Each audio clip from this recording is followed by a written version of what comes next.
A granddaughter was worried that her grandfather, World War II veteran, was not going to get the honors that he deserved at his funeral.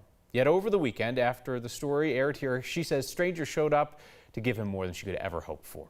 Heather Soper told Next last week that the funeral home they were using ended up double booked, so they weren't able to provide the military honors that her grandfather, Charles Grando, had earned. But soldiers from Fort Carson attended the service. They folded the flags. The National Honor Tour rearranged its schedule to be there in Pueblo to play taps. A bagpiper, a guy named Scott, played taps when the family arrived and left the cemetery. A veteran from Alamosa showed up to fire a gun salute and left the family with the casings.